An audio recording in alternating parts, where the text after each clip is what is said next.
Hi, good evening, everyone. This is Deidre with Are You a CPS Victim Like Me?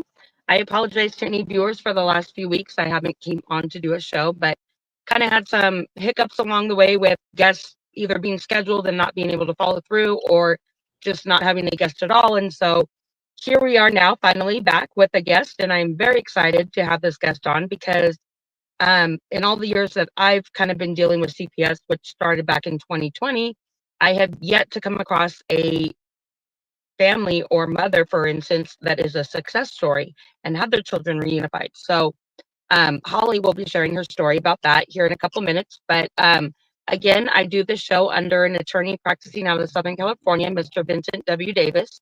He's a CPS trial juvenile dependence attorney. And I do these shows because I myself was a parent that went through a CPS case, like I said, back in 2020. And I'm currently still fighting to get my two older boys returned back home. And hopefully, maybe I will be another success story here in the near future. But other than that, like I said, I do these shows kind of in, you know, fighting for other parents out there that might be going through a case themselves at the current time and kind of don't know where to go or what to do. And this attorney that I do these shows under is obviously my personal opinion, like the number one CPS attorney, but he really has the passion, the knowledge. He's been doing this for over 35 years. And I always forget to mention, if you ever come on my show as a guest, you do qualify for a free 15-minute consultation with him if you were to. Am I frozen? I cannot see you. But can you hear me? I can hear you. Okay, well, Grace, I think maybe we'll just keep going if you can't see me. Am I just frozen though?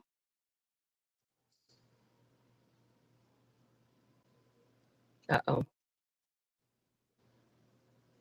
Grace, should I log out and log back in?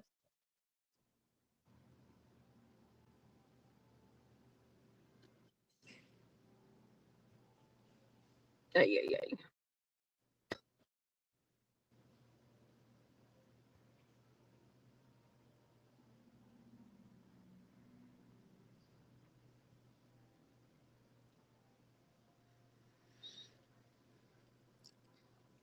Are you there? I think I'm frozen. I am here. Oh, great. Ay, ay, ay, ay, ay. I don't know how. Grace, help. I wish I could help. Okay, let's see. I'm trying to exit myself out so I can rejoin, but I don't know how to do that. um, Well, there at the bottom of mine, I'm on my yeah. phone, so, but at the bottom of mine, there is a right arrow. Yeah. Okay, push that. Yeah, try that.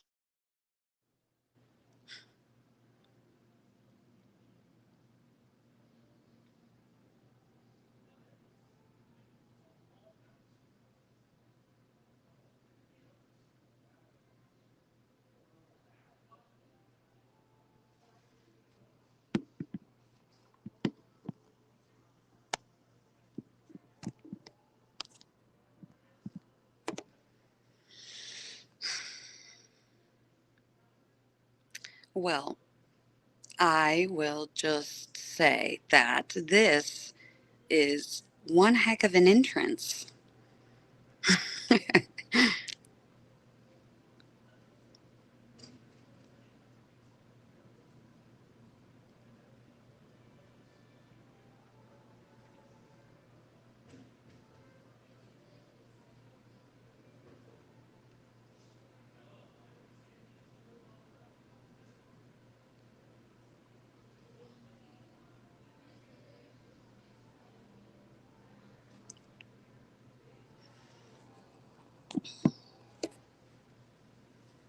Hopefully, she'll pop back on in a minute. First time on YouTube Live, any show appearance. And I am sitting here solo. Hey, I'm coming back. There you And are. that's I was stalling. already. How embarrassing, right? I said, this is my grand entrance. It's my first time Hey, going live. So it's there only we right go. that I'm here solo, you know? Well, at least you didn't leave yourself. I would have thought guests would be like, "All right, peace out." She left. I'm gone. Never.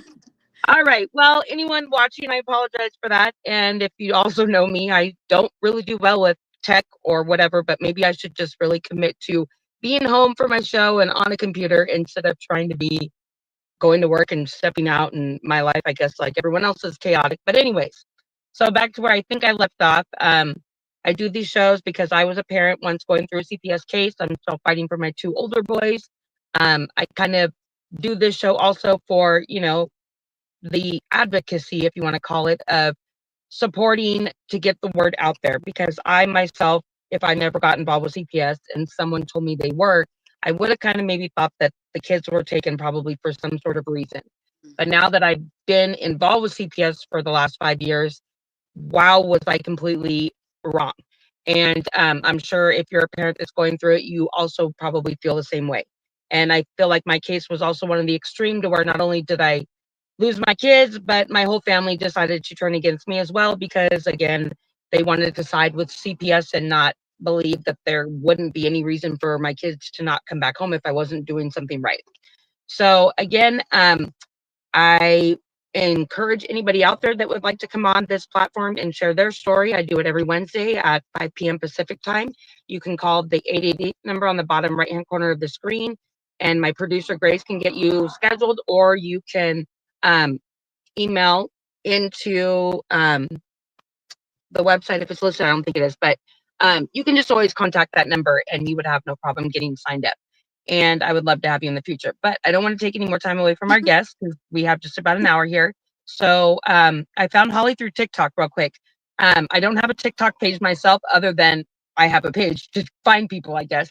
And I've heard a lot of success stories about, comedians or just other people out there that said, somebody told me to do a TikTok and I did. And next thing you know, they like blew up. So I went on TikTok one day and I just simply typed in CPS and oh my Lord, it's like I couldn't stop finding page after page after page. And this is where I came across Holly. And like I said, she actually got her kids back. And then I have a guest already scheduled for next Wednesday, which is already in the knowing of Holly here. And she is going to be on next Wednesday. And she's also a success story. So, Holly, go ahead and introduce yourself and share your story. Okay, well, my name is Holly. I am with Punished for Protecting as a intake specialist assistant advocate. I just recently really dove into advocacy about a month and a half ago after getting the kids home 5 years ago. A little bit of background. In 2018, my 10-week-old son was taken to the ER by me because I had pointed out that his fontanelle was bulging. And I was a new mom of two under two. I was 23 years old. I had no idea what I was doing. And I had said, he's not eating. He's very fussy. Every week, he was seen 6 times, down to the diaper, naked, and deemed perfectly healthy, perfectly fine, just slow to eat, slow to gain. So 10 weeks, I point out the soft spot bulging. We finally have imaging done, and it reveals that he had bilateral subdural hematomas, which we were unaware of. Amari was a forceps delivery, my second born. And so during that delivery, unfortunately, we were unaware that we have something called Ehlers-Danlos syndrome. It is a connective tissue disorder, and it leaves you prone to bruising and bleeding and fractures even if you're vitamin D deficient, like we were. At the time of birth, he had no heart rate.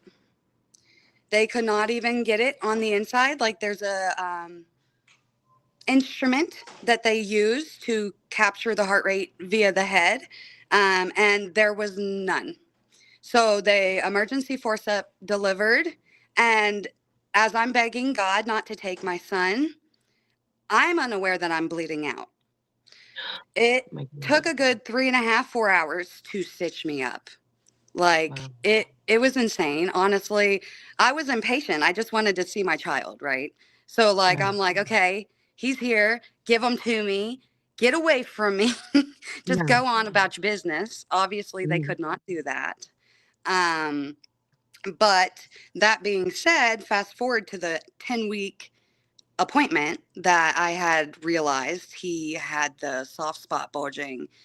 It kind of spiraled from there.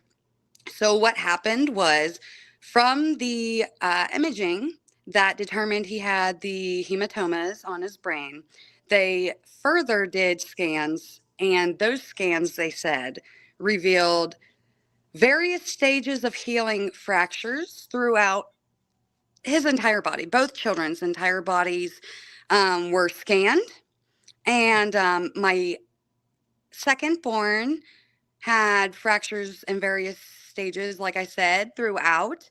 My firstborn had what they said was healed rib fractures. At Mhm. the time of the case starting, it would make her 14 months. Uh-huh. So around 11 months was when my firstborn started walking. No swelling, no bruises, no anything of that sort that would make me feel that anything else was wrong. Even the night before taking my oldest to the hospital for the scans, she was tickled and giggled and was playful, and nothing was indicative of trauma. Um, Mhm. so fast forward, they come back and they tell us, hey, this is what we found. We are automatically diagnosing this as non-accidental trauma. I requested vitamin D, vitamin B testing, second opinions.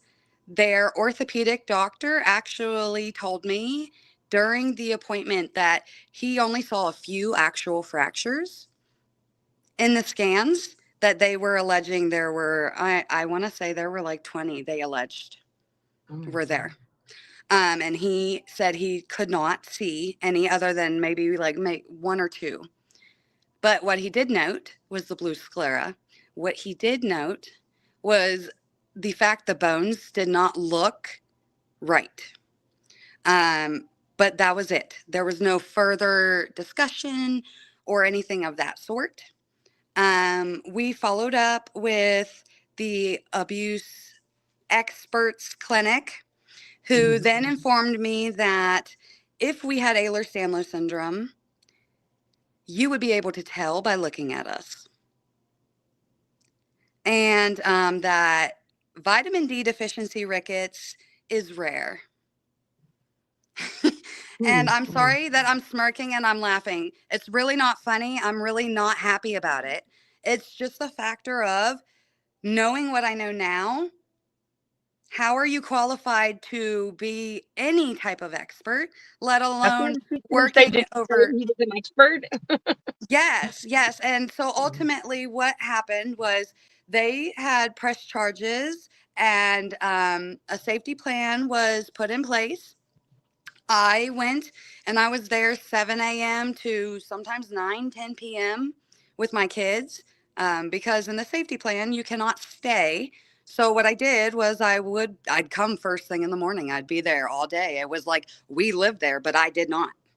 Wait, I where was was this there. at? The hospital or No, no, I'm sorry. After being released from the hospital, they were uh-huh. released to kinship care at the time, Okay. with my father and my grandmother, their great grandmother, Okay. who supervised because we were not allowed to be alone with our Okay. children. Now, was I that a actually, good setting between you and your father and grandma? Like, it was not bad oh, or it was so good? so let me rewind a little bit because I Okay. skipped over leaving the hospital, and that Okay. is, I think, very telling. Okay. So Mhm. as soon as I found out that he had subdural hematomas and they were transporting him to Maine Clinic, I immediately called my dad and I said, Dad, they will not let me fly with him from this location to Maine. I have to go through rush hour traffic. It's going to take me an hour to get there. I need you to get there and be with my son.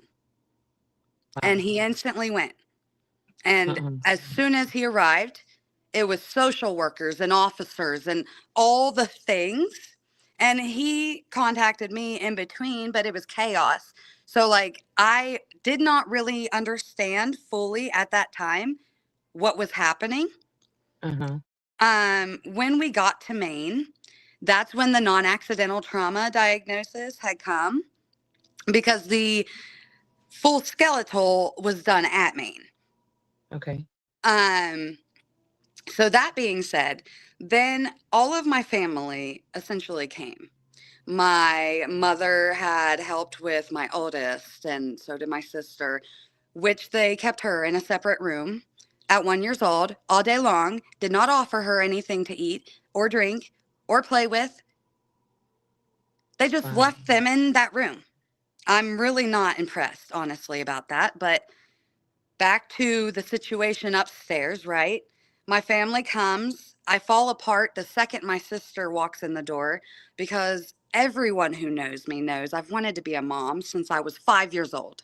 Okay? Like literally in kindergarten, what do you want to be when you grow up? I want to be a mommy. Yeah. Everyone has known this about me. I've harassed my sisters to be better parents. I've harassed friends to do better. I mean, like, that's who I am. I am very passionate about children and safety and raising them the way they deserve. Okay. Mm. So she comes in, my grandma is with her, and my dad's already there. Everyone is automatically assuming that the father did it because they know darn well that I didn't do it. Now, were you with the father at the time? Yes. hmm Okay. We actually just split up in March, and even still, we're co-parenting.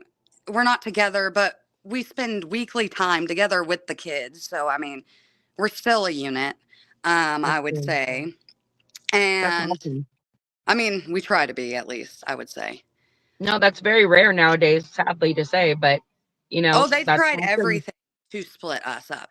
They told us if I left him, they'd bring the kids home. That's If exactly what he they told if he me. pleads, if he testifies against me, because that's what it ended up in the end. They wanted to say it was actually me, because of his work schedule and the factor nobody else had our children.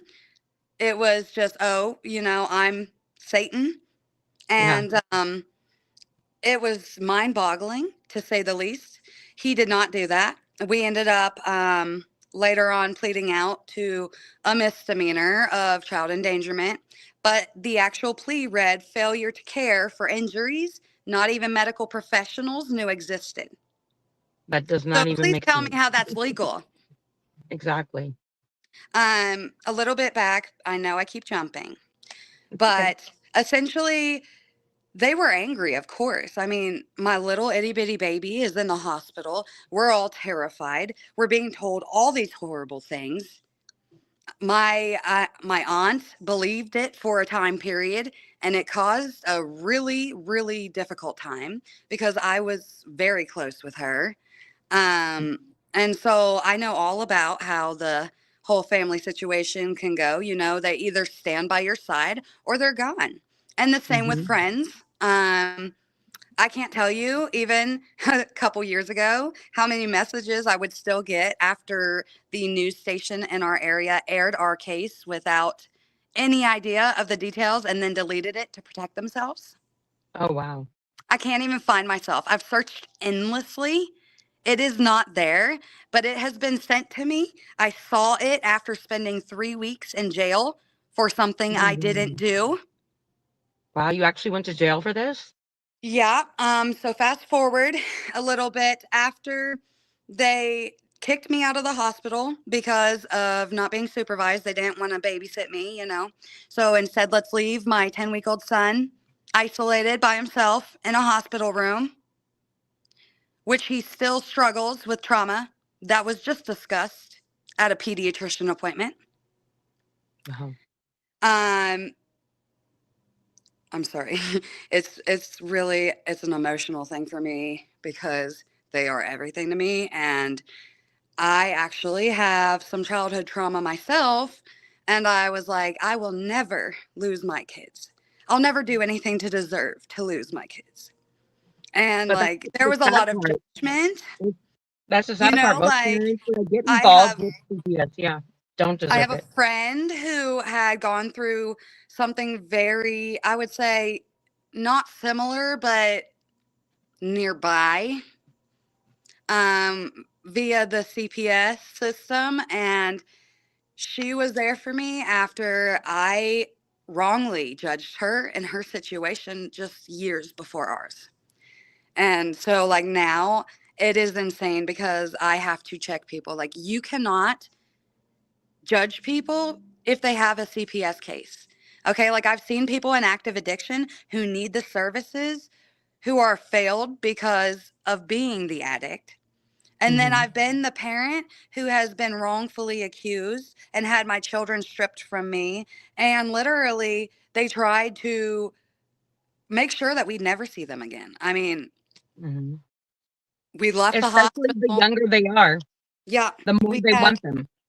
Yeah, we left the hospital, and my son was smiling ear to ear the whole way out in my lap when I picked him up with my dad. And I just remember beaming, like, you still remember me. Like, and I know that sounds silly, but like with trauma, that fear is so deep. Mhm. Um, we had the safety plan through the summer, and we went and we saw my dear friend now, but Dr. Michael Hollick. He is an expert in EDS in Boston. And ultimately, I was desperate. I knew we did not do it. I needed answers. I searched Google. There were maybe 3 stories total. The Fractured Families founders at the time were what popped up. And I reached out to Hollick and we went out to Boston, um, from Ohio. Not an easy trip via car with Mm. infants and toddlers. He was incredible and he knew exactly what he was doing. I mean, like, all the odd things since childhood that have been wrong with me all made sense. And I was like, surely I can't do the Beighton scale or Beighton. I'm sorry, I always pronounce it wrong, but I'll be darned. 10 out of 10. I Wow, think at the time of diagnosis, I was a 7, and they're doing away with the scale, so it's really pointless. The point is I have it. yeah. And he provided expert testimony as well as we had reports from a geneticist, a retired child abuse pediatrician, a radiologist. I mean, we had a good 5 or 6 reports that proved our innocence. And now you And I you did all this out of your own pocket, right? Yes, all of this came out of my family's pocket. I was And you had your completely own attorney then, obviously, correct? So we had a family law attorney. Well, I mean, I had a family law attorney and a criminal attorney that was hired. Their father had a public defender in both, and it was really not something that we wanted to leave him without, but financially, it was one or the other. Yeah, And so he said, you know what? I'll be fine. Have yours do the bulk of the fighting and see what we can do. And ultimately, I'll tell you what, his public defenders were sharks. that's awesome. I'm really proud to say that because I was worried. Yeah, Um, really. Mhm. our safety plan ran to September of 2018. In September, on a day in September, while visiting our children, the detectives on the case showed up unannounced with a silent indictment on us for 2 counts of felonious assault and 2 counts of felony child endangerment. Oh my gosh. We were patted down like we were criminals, violent. They asked me if I had something on me, and I know that's procedure, but I mean, like, I'm here visiting my kids. Yeah. Why would I have a weapon on me? I don't know, but We got arrested and we went down and we were interrogated for hours and yelled at, cursed at. Things were thrown, dang near spit on. Um, I was promised I was going to prison and that I Wow. would never get my kids back. Wow. And I was told that our proof of medical evidence that we were actually not abusers was not worth any more than what that detective wiped his bum with. Wow. Yeah, he even went as far as making fun of an attorney that was on the case. I mean, like, I was ridiculed for not stomping into his office with this paperwork and slamming it on his desk and saying, now drop the charges, basically. But that's not how it works. I was being accused of being violent. Why would I go in there confrontationally? I'm Anybody who knows me knows that I'm the least confrontational person, Yeah. okay? Like I cry if you hurt my feelings. If I get Mhm. angry, I cry. Like I'm a crier, okay? Yeah. I'm not a violent person, like never have been. My hands shake, type thing when it gets too crazy because of the adrenaline in my pots. Um so all of those things considered, I'm just glad that God pulled me through it. It was 3 weeks Oh and my with God. the worst violators, Wow. and they all thought I was a CI. They were not convinced that I was actually accused of anything. I cried every day. You can laugh. It's okay. I laugh. No, I'm just that part of you would have been me. I just can't imagine like being arrested in shock and then being there for 3 weeks. Oh my Well, God. honestly, like it was such a shell shock. I can't even tell you. Like when the initial case began, I sat there and my grandma said I was a shell. Like I was there, but emotionally, mentally, like I was not in there. Yeah. Like, and then with going to jail the first week, I slept. I mean, like I sobbed and I slept constantly. Yeah. And I received a order of no contact with their father, no contact with my children. Oh my God. I went 97 days without seeing my kids. Did they stay And with your dad at least? I'm sorry. Did your kids stay with your dad during that time frame at least? So they did. Um, they were with him up until January when he fell ill and was no longer able to keep them. So they were placed in the foster care system. Mm. And that was extremely traumatic. I would say probably more so for them than me. But I mean, like when I got the call, I fell to the floor. Like my legs gave out. Like I don't remember anything else from that day. We were allowed to see the kids 4 hours a week, one day. And that had to be coordinated with the foster family or when eventually we got supervised visits on the weekends with my dad and my grandma as the supervisors. And so, like, I was able to have that time if they were free and it was able to be coordinated. But it sounds a whole lot easier than it is, Yeah. especially when the foster family, they were amazing. They're actually their godparents now, but they have other children. They have three of their own. So essentially, they had five at the time. And I can't imagine trying to Yeah, juggle. but that's also another godsend that you didn't have them be placed with people that immediately were wanting to adopt your kids. You know what I mean? No. But the double edged sword with that is in our state, everyone is certified as foster to adopt. Even though they might not want to. Hmm. Oh Like wow. our placements family, their godparents, they specifically said, if you lose this case, we're not taking custody. They were Wow. prepared to take custody. Now, saying that and doing that is another thing. I think ultimately, if it came down to that, they would have never. Yeah. But I think again, she wanted me to trust her in that aspect that even though things were not in my favor, even though it wasn't fair, she was not trying to Yeah. personally take my children. But that's weird And because CPS obviously has everyone set up to automatically be ready and able to take these people's kids and adopt them then. If they yes. make all of the foster homes be ready to adopt, that's just crazy. I mean, it So really isn't, but it is.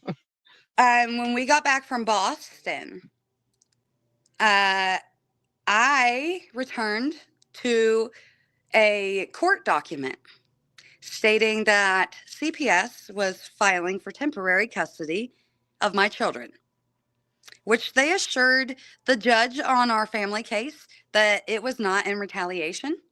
And I will let them leave it at that. But that is not truth, plain and simple. I find it very ironic 3 days later that it was there. They knew when we were going, they knew when we would be back. They knew all the details because I told them, because I did the right thing. I did all of the things. I dotted my I's. I crossed my T's with all the fancy, and still it wasn't enough. I passed the mental health eval and they said I just had adjustment disorder because of what we were going through fighting for our kids wrongfully. Um, and maybe about 6 months later, we had a review and they basically said until we have a explanation that we accept, you will not be getting your kids back. And I said, well, we will never say that we harmed our children in any way because we didn't. We've gone above and beyond to prove to you that we have not done anything wrong. And they called my attorney and they told her that I was belligerent and yelling and that they wanted me evaluated for Munchausen's by proxy. Oh my gosh. And their mental health facility said no. She's already been evaluated. She does not have that. This is not that. Wow. So then Yeah. what were they gonna do? I really I was mind blown. I couldn't believe it. I think I laughed out loud when I heard it out of my attorney's mouth because I was like, "Are you joking?" I wasn't yelling. Like their father and I were on separate phones. Like he was gone at the time of the call. And so he knew that I had not yelled. Okay. like I knew beyond a doubt that there was no yelling. I was not belligerent by far. Um, I just kind of let it go and laughed it off. We went to family court trial and we ended up winning. And the um, judge, if I'm correct, retired soon after our finding that they appealed. Hmm. The guardian ad litem and CPS both appealed it. And that caused us to wait a whole nother year before we could reunify. Isn't that Uh, crazy? yeah. Wow. And it's insane because I hear about forced reunifications all the time. And this reunification was very much wanted, mind you. But imagine going through everything I just detailed as a child, being Oh yeah. placed in foster care for 18 months. And then one day your mom and dad just show up at the house and all of your stuff is packed and you just go home like nothing ever happened. And There you was missed out on all that no time. You missed there out was on all that no time. trans there was no transition, there was no care and this was discussed. I discussed these concerns and these concerns were basically like, well, sorry, not much we can do. Um about 2 weeks I think before the appeals court ruling came back, we were told by the caseworker at the time to start preparing our home. So I think ultimately they knew that they were going to lose, but they wanted to delay us as long as possible because criminal and family courts are not in the same timeline. In criminal court, it moves very slow. Hmm. I mean, I got arrested September of 2018. We did not plead out until a year later. Now, mind you, the CPS case had started since day one. We'd had court hearing after, and ultimately the appeals ruling was admitted into our criminal court trial evidence, which I really wish I had gone to trial. We probably would have won. It kills me that I didn't, but I But what was could your not reason for risk. that? What was your reason for not? Because you were afraid it would affect you getting the kids back? So we had won in family court. We Yeah. knew our chances of winning again were high. And if we did not plead out to those charges, if we went to trial and they had a whole line of people up against us, that would Yeah. have been it. That would have been 20 years for something we didn't do. I would have missed I see what you're saying. everything. Yeah, okay, now I get it. Yeah. And I was Yeah. like, oh, heck no, you done did this to me. Where do I sign? Yeah. Basically, their dad was ready to fight, and so was his attorney. And honestly, part of me wishes that we did, but at the same time, You can't take that risk though if that was what they I were couldn't. threatening you with. Emotionally and mentally, I was done. I needed my kids home safe and sound. There were times they came home from, I can't remember what it's called, but respite care.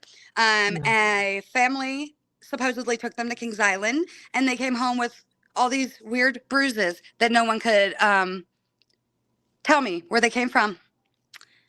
But And those foster parents will never get accused of anything, even though they were in their no, care, right? When that happened? no. And I'm not upset with them, but as foster parents, they don't get questioned. No, And never. um not for them was it a problem, because they're great people. They are people of God and they love my kids. But like, there are a lot of not great foster families out there um in which children have died, and Exactly. it's still happening. And so that's kind of a double-edged sword too, because like, we do have to protect the kids that are being abused But while nobody also wants those protecting. kids. Sadly, no foster families want to take in those kids. So that's why Yeah, CPS knows and they don't go and rescue those kids. And that's yeah, what's sad. and I it's really really feel like sad. CPS is only around for the reasons that we are talking about and taking kids that should never be taken because they're making obviously all the money off of them. So this is where it gets even deeper. Uh-oh. Criminal court, we admitted the evidence for trial, the appeals court ruling. The prosecutor was asked if he wanted to read through it by the judge, to which he replied he was not interested in reading it.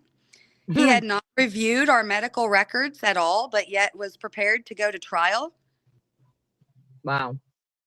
And There admitted were that? letters. I'm sorry. Admitted that on the stand? Admitted that? Like that he had not Um, read through it? he in open court, yes, Oh, open wow. court. My attorneys heard it. Everybody heard it. Um, and then one step further, we pled out to that misdemeanor child endangerment. We were told we would get 1 year of probation. We shouldn't have even gotten that. But yet, then the intake worker and the detective on our case, they took it upon themselves to write whole letters to the judge demanding that we go to prison and that this is clear cut abuse. I'm sorry, abuse. Um, it makes me so angry because how dare you? You know, ultimately, we ended up winning, and God made everything go how it was supposed to go. I prayed feverishly all the time, um, over the court, over the attorneys, over the judge, over every person that was involved in our case. Please, God, let the truth come out. Please, God, let them see the truth. Please, God, don't take my kids. Please, God, bring them home. I mean, like, constantly, it became all I had. Mhm. Like, you're only human. And so your human powers are just that. You are only capable of so much. I tell the kids all the time, I'm one person with two hands, 2 feet. With God, I was able to get through it. Without God, there's no way I would have made it through. And I'm serious. Like, he was the only thing I could trust in. You can't trust CPS. You can't trust the Mm, criminal courts. You can't trust family court. I didn't know anybody that I could trust aside from my parents, and they were doing everything they could do. So, I mean, like, ultimately, yes, I'd had a relationship with God, but until this, I don't think I knew what faith was. You know, like, I had no choice but to trust that He was going to bring us through the storm, is what I called it. yeah. And He did. Now, And let me ask you a question, a couple questions, not to cut you off, but yeah, because we only have about like what 18 minutes left. I know you want to speak about currently a bill that you're trying to get passed, so I want you to touch on that. And then just for your story's timeline, I know you talked about this when you had your second child, but correct me if I'm wrong. You do have a total of 5 children currently, oh right? God, no. Oh, I did have I misread three. your story? Okay, so you I have only have two three. kids. Oh, three. Okay, but when you So had when the your third case child, happened, I'm when sorry, you had when your the third case, child, did they yes. come in your life again or no? So, yes. So what Okay. happened was our case occurred. I had two children. Okay. Yeah. Our fractured, as we refer to him, like in the fractured families community, our Mhm, child that began the case, the mhm, injured child, um, was our second born. mhm. And I ultimately said, I will never have another child again because they will not take another. Yeah. Um, but our Life happened. son, our son turned 5, and they did not come home until they were 2 and 3. I missed the whole first 2 to 3 years. I mean, other than moments here and there. So it was time for the IUD to come out, and it was just kind of like, God, if it's meant to be, it's meant to be. The IUD came out, and maybe a couple months later, I was sick as a dog. I had a whole team of experts lined up because I went in there and I told them I'm high risk because of my conditions. I had this happen to me. I was wrongfully accused. I need you to do all of the evaluation, all of the prepping, all of the problem solving ahead. You know, I mean, they literally had a whole team of experts for me on Wow. each condition. They had blood on standby. She was a planned cesarean so that we wouldn't have to run into a traumatic delivery again. So all of those things, she just hit 17 months. She is thriving. She is talking in full sentences and CPS tantruming. never tried to get involved though? No, the case was closed, and honestly, we won. So unless they have reason to believe that anything wrong is occurring, I sincerely hope that they'll leave us alone.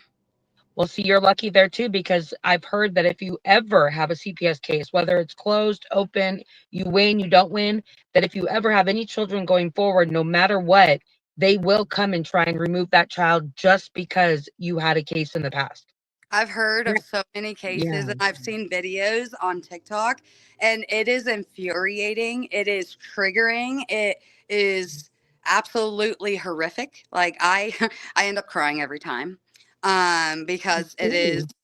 it's PTSD all over again, you know. But Yeah, well, it that makes some is parents not even want to deliver in the hospital.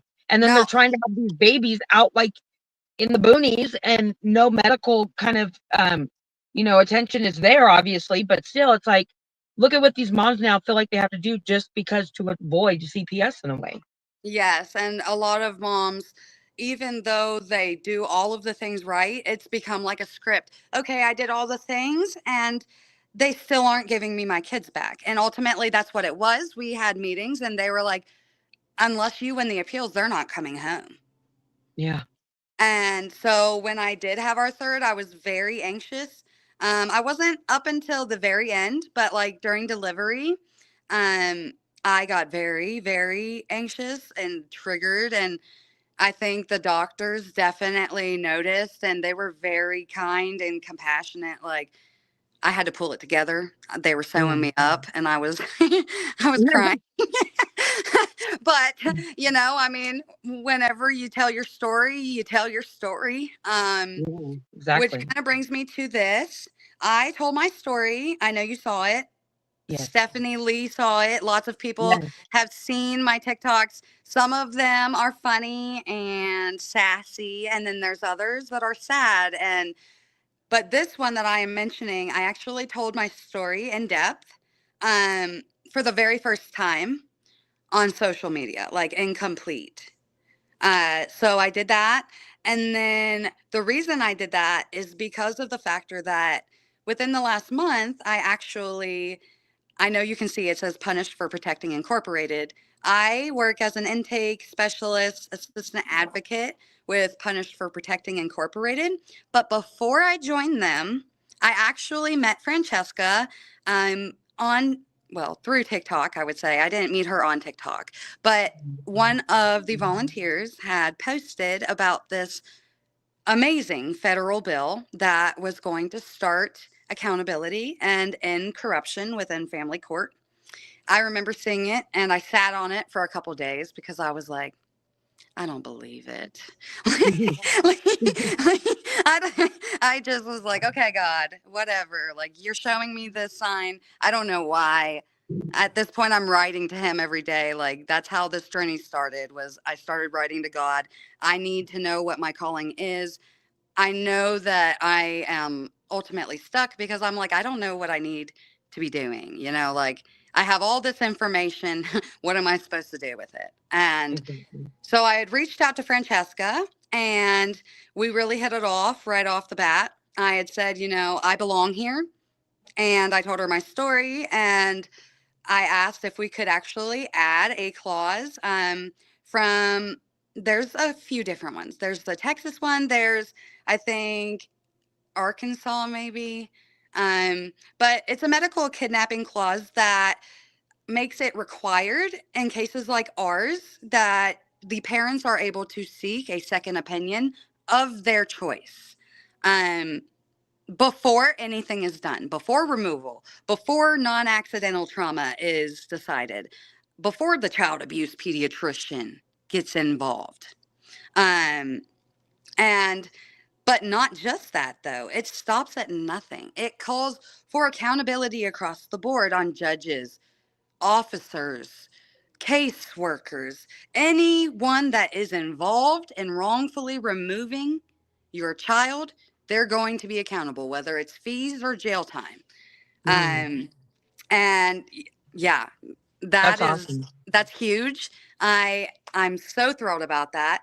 But not only are they helping the medical kidnapping community, like my family and other families, like fractured families, um, they're also helping the families who have the parental alienation going on and the substance abuse that's been turned against them and adopted out. And, the mom that goes to JFS for help because she's homeless and she doesn't have the money to feed her kids. And instead of getting the help that they say they're going to give her, they take the children and they See, and right refuse to give there, her real back. quick, I'm going to interrupt you real quick because the Title 4E funding is solely for the purposes of reunification, meaning if the Mhm. mother is homeless, the money from that funding is supposed to go to find the mother like housing Yeah. and to help them get obviously their children back through unification, but they don't. And No. it's almost like they take all this money from the funding, but they never provide any services or whatever to the parents or that they need in order to reunify with their children. So in essence, it's almost like Trump was saying he wanted to look into where all the money is going, like that's wrongly going. Hmm. CPS, hello, it's like right there on the top. I mean, Yeah. that's solely why they are doing what they're doing, because of all the money that they're wrongfully using and not putting it towards what they should. Well, and even as simple as like kinship care, when the case began, they had asked if I needed any help with like clothes or like groceries or anything. And I was like, well, we can afford it. Like, we've been providing just fine.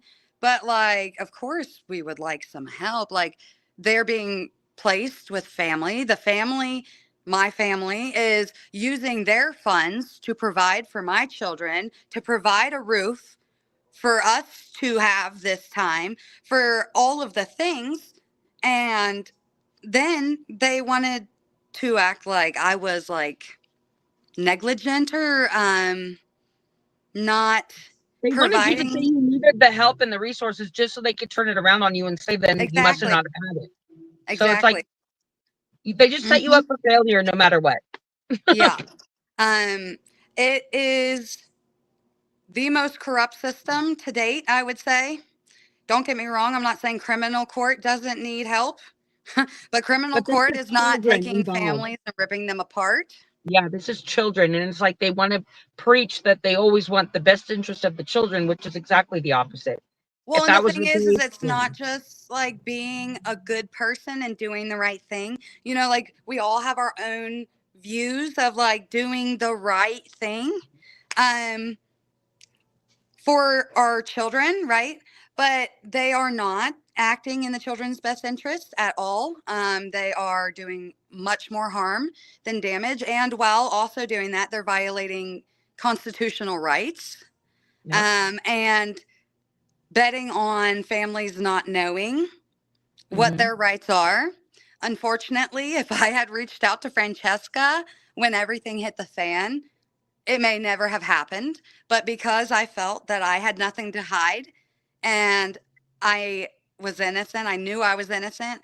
I said, why do I need an attorney? Why do I need to watch what I say to them? I have nothing to hide. I'm doing everything I'm supposed to. I'm cooperating. I mean, like, but And it's see, that's never the enough. other main, like, unfortunate thing about this all is most families that get involved with CPS, most of the time, obviously, have never even been involved or had anything to do with CPS. So everything is all brand new.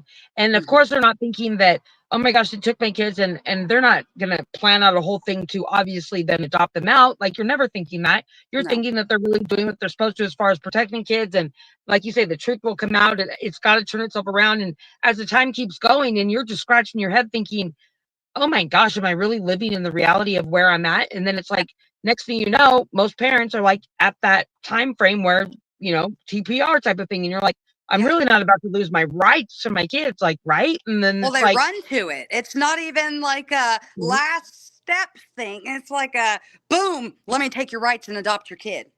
exactly. Um, And that's what's so sickening. It's like, how do they ever think that this is the right way to do things with children?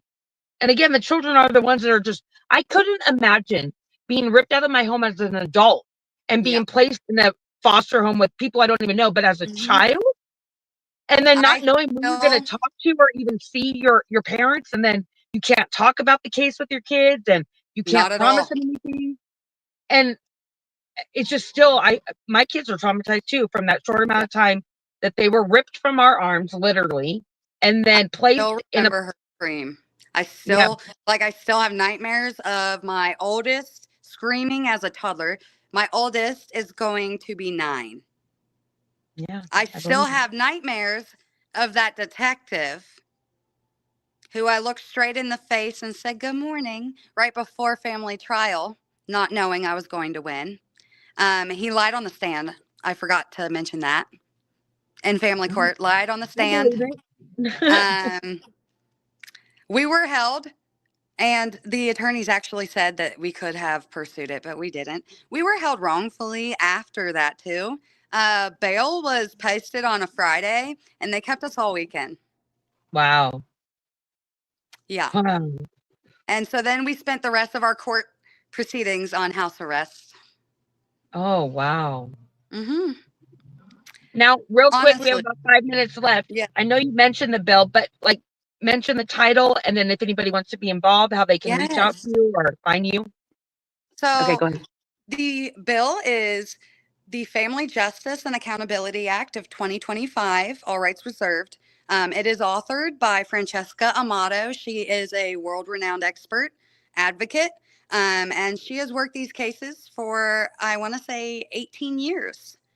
Um, It has honestly every situation, it feels like, that could have happened in failing children over these years in the bill. And it covers all 50 states. Uh, Wow. we are looking for nationwide volunteers. Obviously, we don't need just one person in each state, we need an army. So, all states are welcome, and they would just contact Francesca Amato on Facebook. It does have She has a couple different pages. So it's her personal page, I believe. It's like a collage on her cover. But Or they if you can have contact trouble you. finding it, yeah, Yeah. contact me directly. I can send you straight over. It's not a problem. Especially like on TikTok. I have so much feedback on TikTok. It's insane. I can't tell you the amount of times I've referred someone today. And um, how can they find you on TikTok? Just by your name, right? So honestly, I've never searched myself on TikTok, but my username is Living with Stripes 365. And I know that sounds funny, but I have EDS, and in the community of medical profession, they refer to us as zebras. And so Oh, I said, these are my stripes.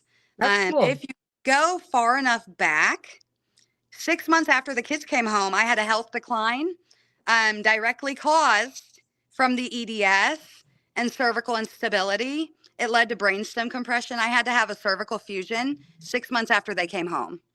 Wow. And I documented the whole thing, not knowing that ultimately my platform is going to be a survivor's guide for it's looking like hundreds of thousands of people, and I can't tell you what an honor it is. No way during the storm did I ever think I'd go and tell my story publicly, but no way in the world did I think that people would be like, "Oh, I know Holly. Like you told me Hmm. that Stephanie Lee reached Yes. out and she knew who She's I was." watching right now, I believe. So Oh, hi Stephanie. That is she will such a be on next blessing. week. Yes. I am She so told me about you blessed. first. And I was like, wait, she's my guest tomorrow. And we were talking yesterday. And she's like, no way. And I'm like, yes. And so that was really cool. That Yeah. makes me so happy. I just want Yes. more than anything, like, there's so many people that want to get their platforms out there and just kind of be out there, but like, this platform is genuinely like, I just want to help people. I was told that one day our story would be someone's survivor guide, and I never believed it. And then we made it Be to the surprised. end, You'd be surprised. and it's amazing. I think the first year or two, I was in shock that they were home, Yeah. and it A lot has of people to fear continue. retaliation if they share their story because they are so Yeah. traumatized. So, of course, your I'm kids are your number one focus if you're so lucky and fortunate to get them home. So, again, whatever time you need until you ever feel comfortable, please do take it and spend it on your children. But when you are ready to share, believe me, I would think it would be nothing but, success from the other people as far as parents that have gone through it or going through it that just need to come across a video of yours. And like I said, you would never even know that even just one family that could yeah. benefit from something of you simply sharing what you went through and let them know that not only are they not alone, but don't give up the fight because, it is possible to still succeed like you did and get your And it's kids. really important that you said that. I'm so glad that you said that because everybody thinks that I'm this confident, all pulled together, not scared and strong person. Y'all are wrong. I pray every single day that God takes my fear and my anxiety away. I pray every day that no weapon formed against me or my children will prosper. And that is literally the only safety that I feel ever. That's not like just a like going out and broadcasting thing. That's like an everyday thing for me. I have to push out of the fear. I have to move forward. I've actually been told several times by family that I really need to move forward, and I understand, but the trauma is so deep Yeah. that we are just now realizing how deeply we need to And have the nobody can really trauma ever work. speak of, your trauma, meaning unless you really have lived through something like you did, everybody can never really ever truly relate. And so as much as they You know? think that they can and tell you, okay, it's been long enough, like kind of like get over it and speak Yeah, about it. It's like easier said than done. And hopefully, your family members will also understand that, you still have your moments and that's only humanly, your reaction is what I'm trying to say. right. But as you can see, with, the positive little tidbits that you're getting as far as recognition and how your story is really doing what you kind of are doing it for, like to help people. Maybe that will hopefully be God's way of showing you that the fear and the anxiety is going away little by little Gosh, with I little hope. I told him, I said, okay, God, I guess I'm going to Congress. Like, she had not invited me. I literally told her, I said, I belong here. I need a I know, I like you said position that. and I need to go to Congress. Hey, you never know. We might be hearing from you from Congress someday soon. You never But know. hey, we're a God's little full bit of surprises. with our Thank you at so our time much for limit. having me. No, totally. And again, next Wednesday we'll have Stephanie, so please tune in for that. And if you Definitely. ever want to come on again for any updates or just anything in general, I am always wanting to have a guest. And if I don't, you kind of heard in the beginning, I just won't even do a show because I feel like Don't anybody that's do watched that. my show, Your well, story matters. it's hard for me to come on and not have someone else talking with me because I feel like as much as people might be watching right now live, Yeah. I'm not good with technology, or I'm usually on my phone, so I can't really read the comments and interact. And so I'm like, okay, maybe everyone's like, we've heard your story a million times. Okay, now what? So I That's mean, how I'm I working feel on through that. Facebook Live. I'm not going to lie. So, but people like you give me the motivation to keep doing it. So again, it Would excites you me, and mind? I don't mean to you were like interrupt the best you. guest recently, though, as far as communication. You were the one contacting me to be like, "So are we still having that phone call?" And I'm like, "Oh yeah, whoops." And Well, I that just pushed me because again, I have been so used to lately with people that are interested, but then for some reason they end up just falling off the end of the earth, and they have valid reasons, I'm sure. But if they only knew how much that just discourages me more and more, and I'm like, "Oh, I I wish just want to I give could up." hug you. Oh, Always, but I always feel reach the out. love. I will come on. I don't even care what we talk about. Well, hey, maybe I'll take you up on that offer when I don't have a guest. I'll be like, Holly, come with me. Let's go And talk. stop putting yourself last. Your case is important too. Just Yes. Yes. because I succeeded and my case is over doesn't make your case any less valid or important. And you're Yes. going to succeed. You just can't give up. I'm not. I'm not. I'm Can still we here and I'm pray still before we fighting. get off? Would that be Yes, okay? go ahead. Yes. No, that's Okay. that's awesome. Go ahead. Dear Heavenly Father, I thank you for the opportunity to reach thousands of families today and hopefully spread hope and positivity along the way. Please, Lord, bless and help all of these families through this tough time. Help them know that they are not alone and that ultimately it is up to no one but you, Lord. Please help push this bill through Congress as it is what is needed for what is right and what is true. In Jesus' name, amen. Amen. That's awesome. You gave me goosebumps. All Thank right, you. Holly. Well, thank you so much for coming on and all the viewers watching. Hopefully, you tune in next Wednesday at 5 p.m. because we have another success story from Stephanie Lee. I All can't right, wait to Holly. Have a good watch. night. Thank you. We'll be in Thank contact. you. Bye bye. We'll be in contact. Bye bye.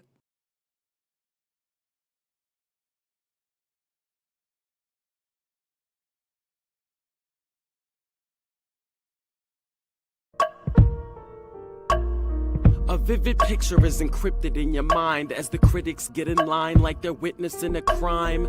But then you notice there's a shiver in your spine from the feelings of discontentment and bitterness combined. Heartbroken when you listen to the judges, another kid's innocence corrupted. And if you go against it, it's destructive. Consider this predicament the toughest, but we believe in a system fit for justice. Child Protective Services only pretends to save it. The one solution for this is worthy of instant praises. 30 years of experience with relentless cases. Allow me to introduce them. This is Vincent Davis defending you when they don't think a mother fits the role. Is it juvenile dependency or government control? Observe the pain in their eyes. It's time for us to realize we are the last ones left. Put your